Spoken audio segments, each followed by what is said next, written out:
Betul, back to basic lah. Semua itu back to basic. Jadi kalau seasonnya udah off, kita kembali ke basic.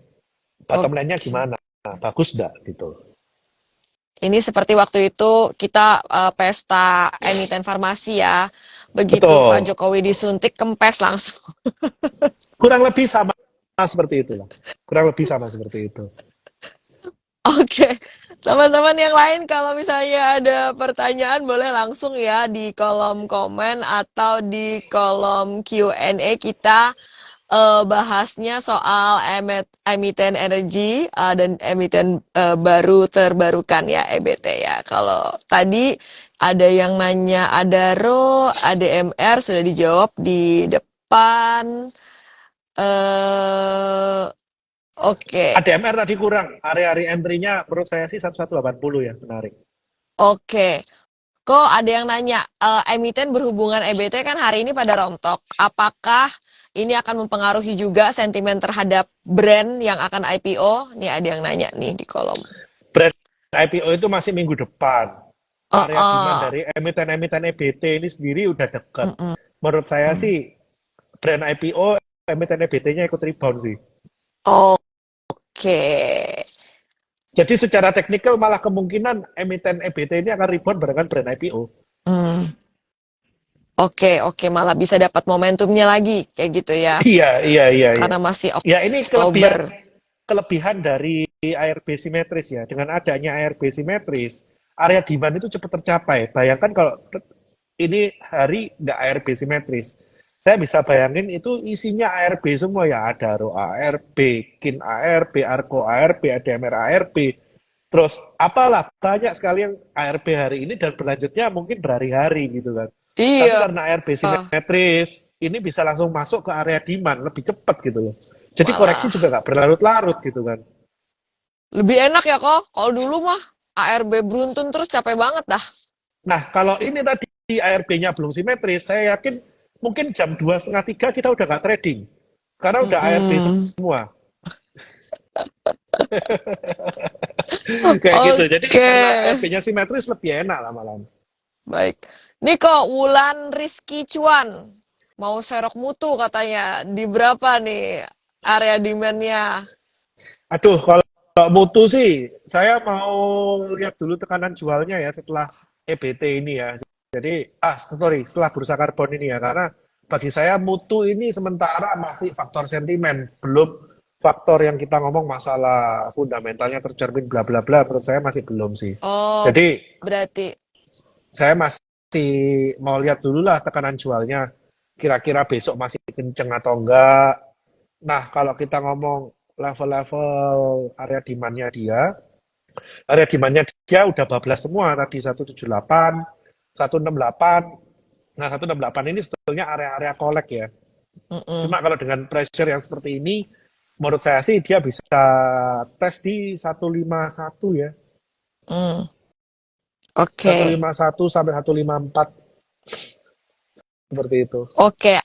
Apa yang tersirat dari jawaban Ko Bernard adalah kemungkinan besar tekanan jualnya masih belum selesai. Jadi jangan buru-buru serok ya. Yes, wait and see dulu lah. Wait and see dulu. Oke.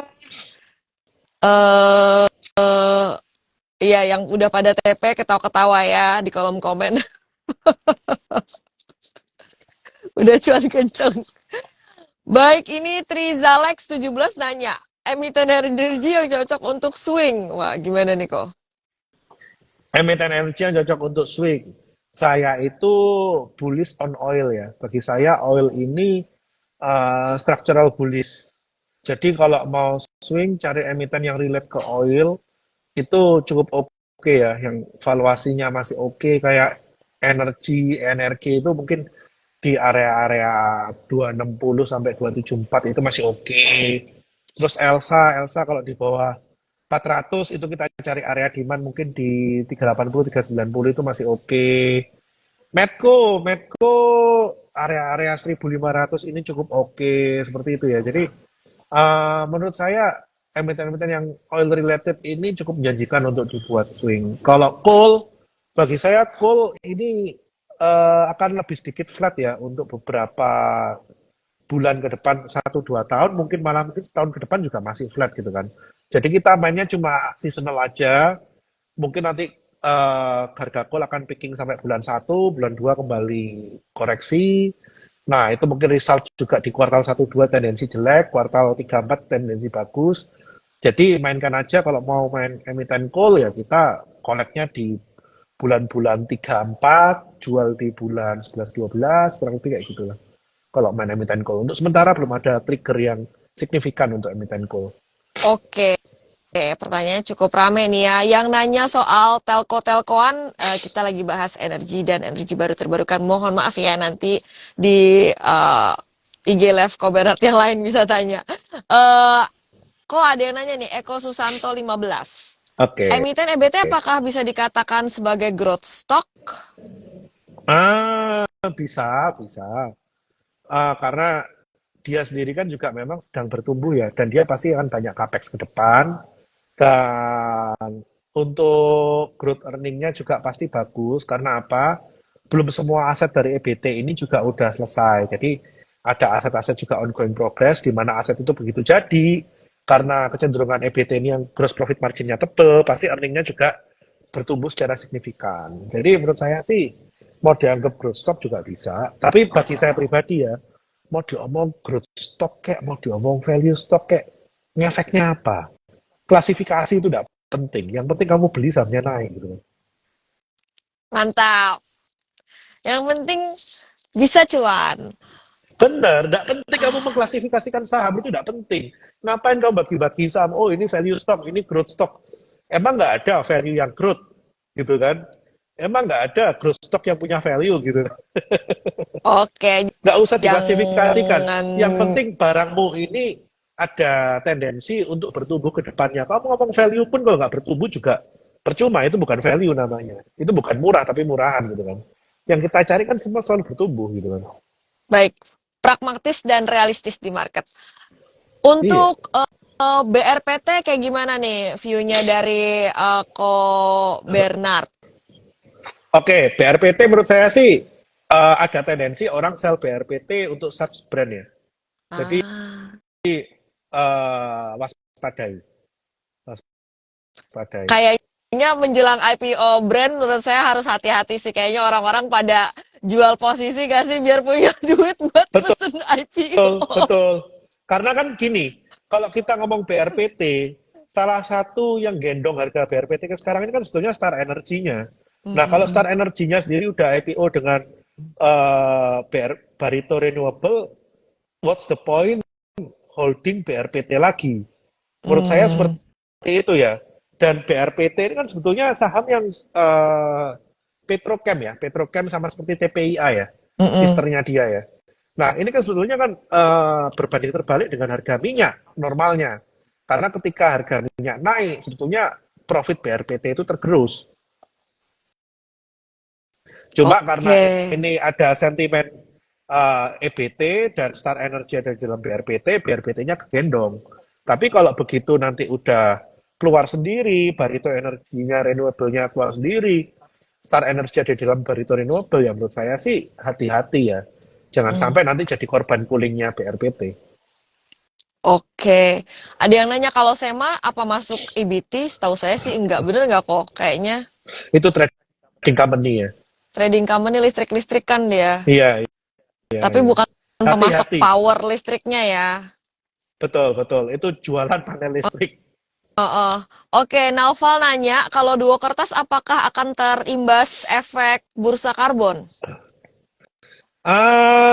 Sebetulnya belum ada arah ke sana ya kalau saya lihat ya. Secara dua kertas ini saya lihat sih mungkin lebih ke arah harga pulpnya yang mulai rebound ya. Walaupun itu Hmm. belum reflect ke laporan keuangannya. Ya kalau INKP kan karena dia mau ekspansi gede itu kan. Ya, cuma kita harus sadar kalau perusahaan ekspansi gede itu kan berarti kan dia sumber ekspansinya dari mana? Return earning atau dari debt? Setahu saya Mm-mm. dari debt ya, karena dia nerbitin bond gede banget gitu kan. Nah kalau dari debt berarti kan selama bertahun-tahun ke depan ini kan beban bunganya gede nih. Mm-mm. Beban bunganya gede dengan revenue yang gitu segitu aja karena yang pabrik barunya belum jadi, harusnya secara bottom line dia masih tertekan gitu kan. Baru bottom line-nya bisa relief setelah pabrik itu jadi dan berproduksi, baru dia bisa mengalami pelonjakan dari bottom line. Selama pabriknya belum jadi, ya yang ada mereka malah under pressure dalam kondisi capex gitu kan. Jadi ya sekarang Tekim INKP naik, oke naik. Tapi apakah itu diikuti dengan kenaikan secara fundamental di bottom line-nya dia? Ya, menurut saya tidak sesignifikan kenaikan sahamnya. Jadi kalau model-model barang seperti Tekim INKP ini kan menurut saya barang-barang yang klinik ya. Mm-mm. Ya kalau naik kita nikmatin, kita ikutin, kita pasang trailing stop. Kalau turun kena trailing stop ya udah kita cabut gitu. Tapi jangan Oke. polosan, jangan polosan tanpa trading plan. Karena begitu barang ini kumat, ya mau dibalikin ke bawah pun sehari juga bisa gitu kan. Kayak gitu. Oke. Wah, masih banyak banget pertanyaannya. Terima kasih teman-teman semua yang pada antusias nanya. Kalau saham-saham nikel yang EV related stocks gimana Niko? Oke. Jadi eh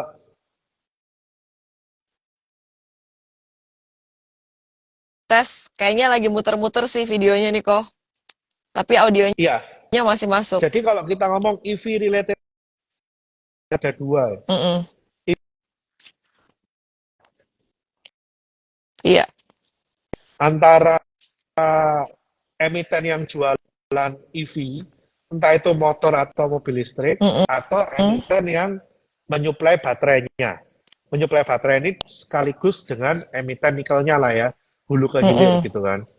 Nah, kalau bagi saya, emiten yang jual EV-nya, motor listrik, bla bla bla itu bullshit. Hmm. Contoh deh, contoh paling simpel. Indi jual motor listrik. Seberapa besar itu akan menggantikan revenue dia di tambang batu bara? Mau seberapa banyak dia jual motor listrik untuk menggantikan revenue-nya dia di batu bara? Gitu Mm-mm. kan. Terus kita ngomong yang lain-lain deh, apapun itu yang main motor listrik. Emang reflect ke bottom line-nya seberapa gede? Ada volume berapa sih? Dan ingat loh, motor listrik ini pemain gajahnya belum turun tangan, Astra belum turun tangan. Di era tahun 2000, Mocin merajalela, semua orang bisa masukin motor dari Cina. Sampai market share-nya Astra terganggu, baru dia buat Honda seharga Mocin. Sehingga Mm. kita tahu semua pedagang Mocin mampus. Ini nanti akan ada eranya di mana semua pedagang motor listrik Cina mampus. Ketika Astra udah masuk ke gameplay ini. Seperti itu. Jadi menurut saya emiten-emiten yang jualan EV sebagai true story-nya dia, padahal di laporan keuangan juga nggak reflect, forget it lah. Nah, Oke. kalau kalau kita ngomong emiten yang menyuplai baterai, ini lain cerita. Karena kalau kita ngomong manufacturing baterai, nikel, ini kita udah ngomong worldwide demand gitu kan. Kita udah ngomong global player seperti itu. Walaupun untuk sampai saat ini, pembuat baterai ini juga belum ada realize ya. Mm-mm. Semua masih capex ya, semua masih pada masa bangun pabrik gitu kan. Nah, kalau yang nikel-nikelan, cari emiten yang punya growth story, cari emiten yang punya rencana untuk meningkatkan kapasitas produksi dalam 2 tahun, 3 tahun ke depan. Karena apa? Dengan dipakainya nikel sebagai bahan baku baterai, yang pasti itu satu, harga nikel nggak mungkin melambung tinggi. Orang ini salah. Wah, nikel jadi bahan Mm. baku baterai, nikel pasti mahal. Mm-mm. Jangan salah, kalau nikel mahal, orang akan cari material pengganti nikel untuk bahan baterai. Justru karena material pembuat baterai ini nikel, nikel ini akan dijaga harganya untuk stabil. Itu alasan kenapa Singsan waktu harga nikel itu digoreng lebih dari 35.000 ya waktu itu, sampai Mm-mm. ke 100.000, Singsannya short sell. Karena Singsan sebagai produsen nikel nomor satu dunia, merasa kalau nikel ini terlalu mahal, ini juga nggak akan efisien untuk dibuat jadi baterai EV. Siapa yang mau pakai nikel? Yang ada nanti malah men-trigger research and development untuk baterai alternatif selain nikel. Sedangkan dia udah invest besar-besaran di pengolahan nikel gitu kan. Iya. Makanya Singsan nggak akan pengen harga nikel itu naik signifikan. Dia pengen harga nikel ini stabil. Yang penting apa? Dia bisa meningkatkan volume. Nah, kuncinya di situ. Emiten nikel, penyuplai EV, semua harus main volume. Yang nggak bisa kapek lupakan, yang kecil-kecil lupakan. Cari yang memang ada growth story yang memang mau ekspansi untuk meningkatkan volume. Kayak gitu.